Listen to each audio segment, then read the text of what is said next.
Bonjour à tous et bienvenue dans Instant Paillettes. Et aujourd'hui, j'ai l'immense plaisir de recevoir une jeune femme au parcours incroyable, de la danse classique au cabaret. Elle est devenue maintenant circassienne, Crazy Horse, Mazinger, vous saurez tout sur Elodie. Bonjour Elodie. Bonjour Marc. Allez viens, viens m'aimer, viens profiter de la vie, viens. Je vais t'aimer, ouais, viens on va faire des folies, viens. Et avant de commencer cette émission, je vous annonce un partenariat avec moi-même. Ceux qui me suivent savent que je suis photographe et je vais vous faire une promotion exclusive de 50 € sur mes shootings en écrivant paillettes en majuscules comme vous voyez sur l'écran. Contactez-moi et parlons-en. Bonjour Elodie. Bonjour Marc. Alors, toi, tu as commencé très très jeune à être danseuse parce que tu avais à peine 5 ans et demi. Est-ce que tu peux nous raconter? C'est un peu comme, j'imagine, toutes les petites filles. Bien dans le micro. Maman me met à la danse. Oui. Et puis la passion arrive quand même assez rapidement. Donc de fil en aiguille, des concours de danse, et puis le plaisir de la scène, et puis un désir d'en faire mon métier. Oui. Et ce qui est drôle, c'est que à 9 ans, on te propose de passer l'audition de l'opéra. À ce moment-là, tu refuses, et c'est un an après que tu as commencé à avoir vraiment le désir de devenir professionnel à 10 ans. Exactement. Je pense que c'est un âge qui est très jeune en fait pour prendre ces décisions-là. Je pense que mes parents ont aussi eu l'intelligence de me laisser vivre ma vie de petite fille. Donc c'est vraiment pas un regret. Et après l'idée a fait son chemin. Et quand je me suis vraiment décidée, là, ils m'ont accompagnée vers un conservatoire qui était plus proche de la maison, avec des très très bons professeurs, où je suis partie après en internat. Donc voilà, un parcours un petit peu différent, mais quand même avec du conservatoire. Alors, tu as appris la danse classique, mais tu commences à travailler dans la danse contemporaine, puisque tu es partie 2 ans en Grèce. Voilà, je suis partie en compagnie à Athènes avec le chorégraphe Daniel Lomel, qui est l'ancien co-directeur des ballets de Béjart. Donc, je dirais plus néoclassique, mais bon, c'est aujourd'hui plus contemporain. Donc j'ai commencé à travailler avec lui, j'avais 17 ans, et ensuite je suis rentrée donc en France, puisqu'en Grèce, ça commençait à être un petit peu chaud. D'accord. À ce moment-là, alors c'est pareil, tu commences à passer l'audition du Crazy Horse. Oui, alors juste avant, je suis allée en jeune ballet. D'accord. Pour continuer un petit peu. Sur Bordeaux. Sur Bordeaux, tout à fait. On m'a proposé un contrat dans du cabaret, donc c'était pas vraiment mes objectifs premiers à la base. Mais j'avais envie de faire de la scène, j'avais envie de bosser, donc je fais cette première expérience et je me suis dit, quitte à faire du cabaret, autant aller taper dans les beaux cabarets parisiens. Donc voilà, le Crazy Horse. Le Crazy Horse. Mais avant, tu es meneuse de revue directement dans un cabaret qui s'appelle l'Ange Bleu. Exactement, qui est un des plus grands cabarets de France, je crois, en termes de place, qui s'est énormément développé encore plus ces dernières années. C'est sur Bordeaux, ça, non? C'est sur Bordeaux, ouais. C'est à Gauriaguet, c'est ça. Donc à une demi-heure à peu près de Bordeaux. C'est un très beau lieu où ils font des très grands spectacles. Et donc c'est vrai que j'ai eu la chance de commencer voilà, avec eux très rapidement. Il te reste 1 an là-bas avant d'intégrer le Crazy Horse. Tout à fait. Tout à fait. Je passe une audition et puis de fil en aiguille, on me rappelle, je suis prise. Les auditions commencent et en fait, l'engrenage aussi de la vie parisienne où les choses vont très vite. On me permet d'avoir rapidement un solo, donc être soliste aussi au Crazy Horse, c'est aussi une chance. Bien sûr. Voilà, et en plus rapidement, et puis s'enchaîne ensuite des tournées, une proposition pour Las Vegas, donc je pars 7 mois à Las Vegas. Bien sûr, parce qu'il y a un Crazy Horse à Las Vegas. Alors il y avait, non, il a fermé justement en 2012, donc j'ai fait un petit peu la fin du Crazy Horse qui a duré 10 ans au MGM, et le partenariat s'est fini en 2012, donc j'ai fait la fin de... T'as aimé ta vie sur Las Vegas? J'ai adoré cette vie qu'on peut retrouver ailleurs, nulle part ailleurs en fait. C'est complètement la folie. Il y a quoi à faire à Las Vegas qu'on habite là-bas? Il y a quoi à faire? Alors, il y a le strip où il y a beaucoup de spectacles, où être artiste c'est normal. Donc il y a de la facilité d'échange, il y a une folie aussi incroyable. Et ce que j'adorais aussi, c'est qu'en une demi-heure, on est seul au monde dans le désert. On peut faire des randonnées exceptionnelles. On peut respirer, souffler, voir des beaux paysages, faire du bateau. Ça, c'est des choses que la qualité de vie là-bas a été quand même très très bonne. Ah d'accord, j'aurais jamais dit, parce que t'as le dégât, je fais 5 fois dans ma vie en tant que touriste, et je me suis toujours dit, y habiter, est-ce que j'aimerais ça, est-ce qu'au bout de Il 15 y a jours, autre chose que le strip. oui, j'espère pour vous quand même, parce au bout de toutes quelques semaines, le strip, t'en as fait le tour quand même. Mais non, c'était une belle expérience. J'ai fait des très belles rencontres et oui, la qualité de vie, en tout cas, je l'ai pas retrouvée à Paris, hein, clairement. C'est pas la même vie. Tu quittes le Crazy Horse au bout de 2 ans et demi.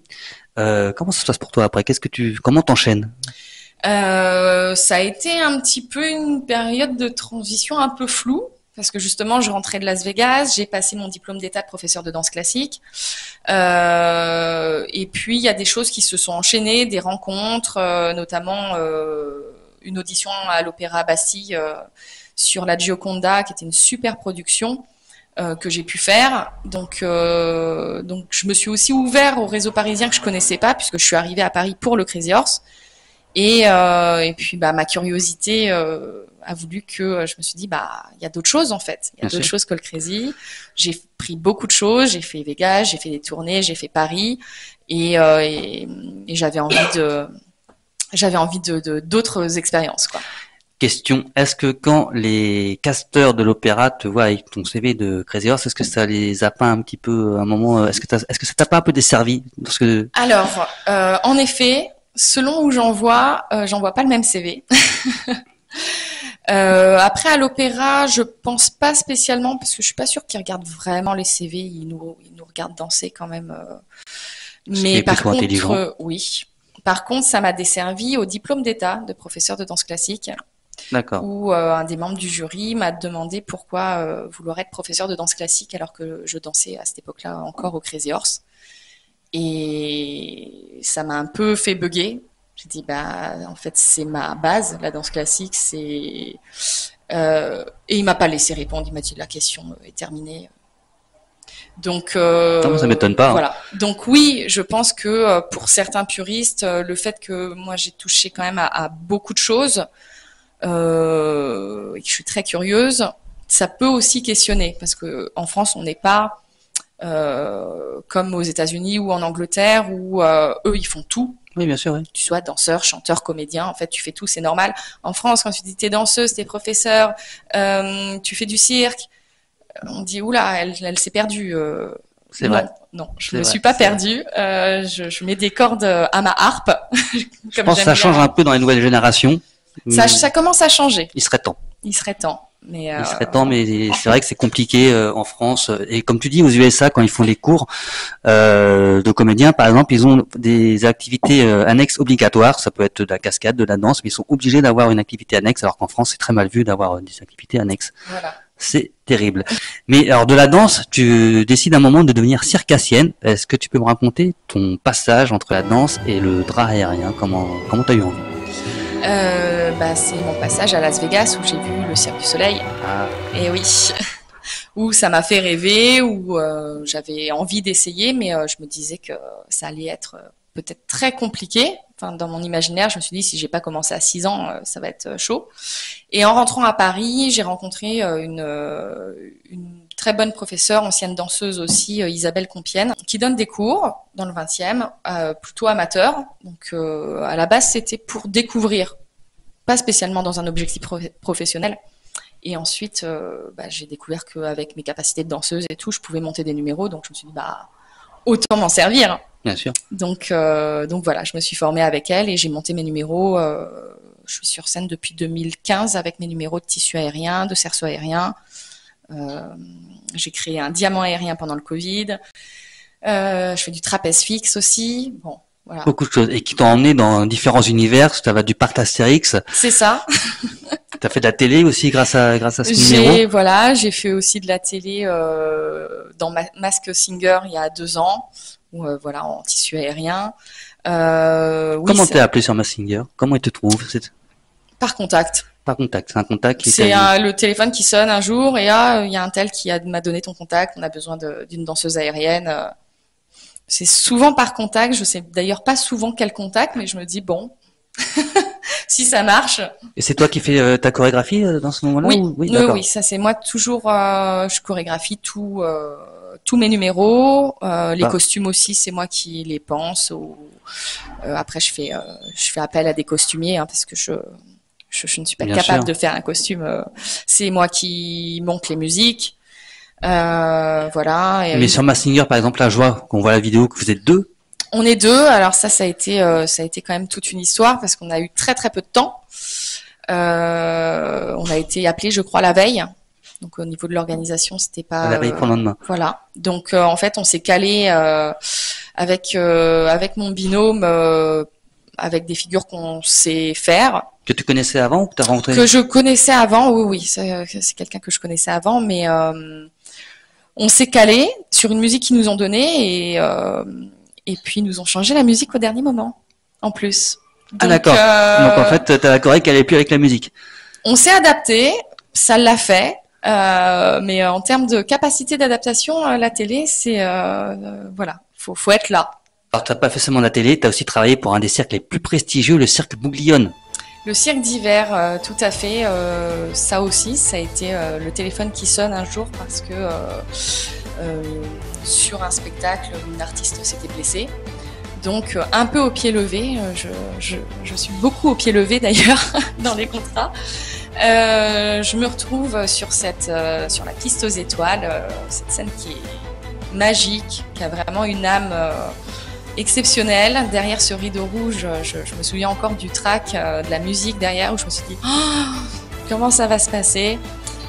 Donc voilà, j'ai eu la chance pendant un mois d'être sur cette scène. Donc l'opportunité était géniale. J'ai profité.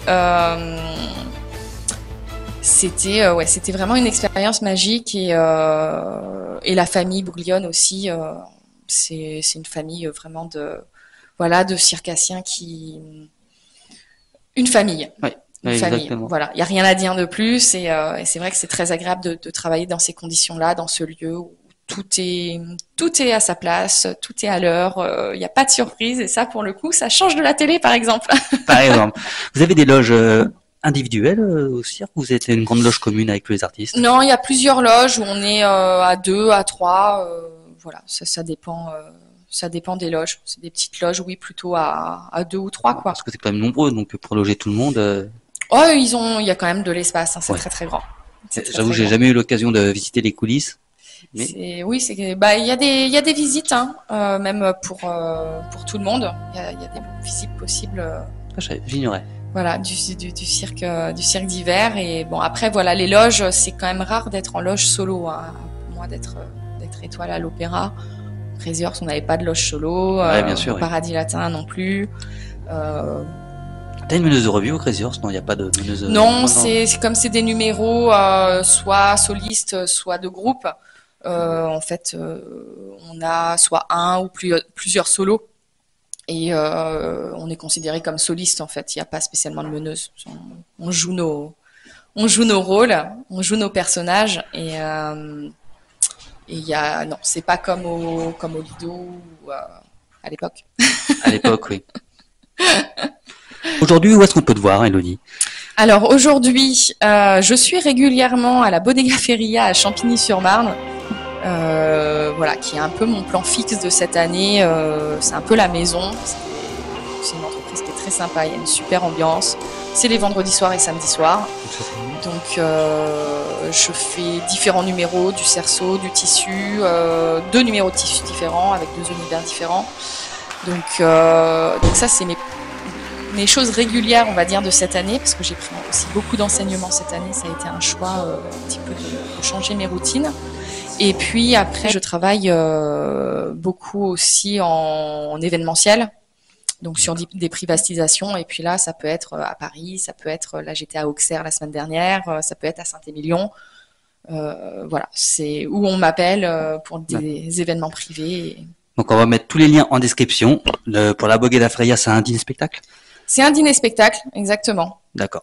Vous aurez le lien de la Bodega en description et si vous voulez la prendre pour un événement privé, vous aurez aussi le lien de son site internet en description. N'hésitez pas.